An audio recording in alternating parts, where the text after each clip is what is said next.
అధ్యక్ష,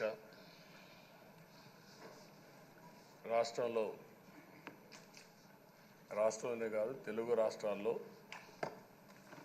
అత్యంత సీనియర్ శాసనసభ్యులు మీరు ఒకరు. బీసీ నేతగా గుర్తింపు ఉన్న మిమ్మల్ని నేడు శాసనసభ అధ్యక్ష పదవిలో చూడడం చాలా సంతోషంగా ఉంది అధ్యక్ష.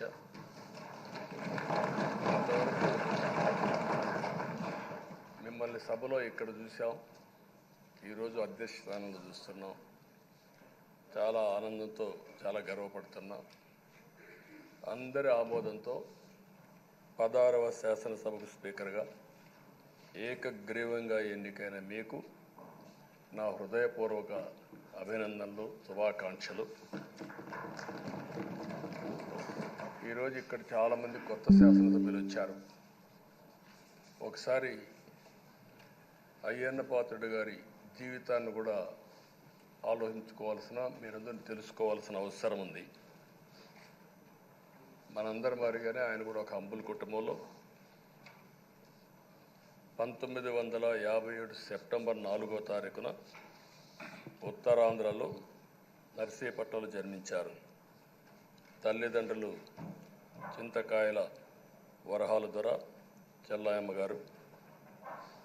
యువత రాజకీయాల్లోకి రావాలని ఆ రోజు ఎన్టీ రామారావు గారు పార్టీ పెట్టిన మొదట్లో పిలిపిస్తే 25 సంవత్సరాల వయసుండే సమయంలో రాజకీయాల్లోకి వచ్చిన వ్యక్తి అయ్యన్న పాత్రుడు గారు. అక్కడి నుంచి 7 సార్లు ఎమ్మెల్యే అయ్యారు, ఒకసారి ఎంపీ అయ్యారు. ఎమ్మెల్యేగా, ఎంపీగా, మంత్రిగా తెలుగు రాష్ట్రాల్లో తనకంటూ ఒక ప్రత్యేకమైన ముద్ర వేయగలిగారు. ఏ పదవి ఇచ్చినా ఆ పదవికి వన్నె తీసుకొచ్చిన వ్యక్తి అయ్యన్న పాత్రుడు గారు.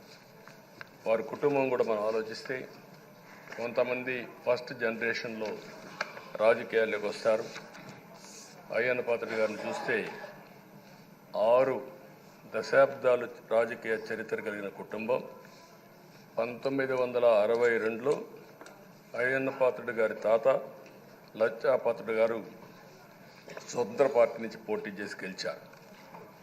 స్వాతంత్ర సమరయోధుడు గౌత లచ్చన్న సమకాలికుడిగా పనిచేశారు.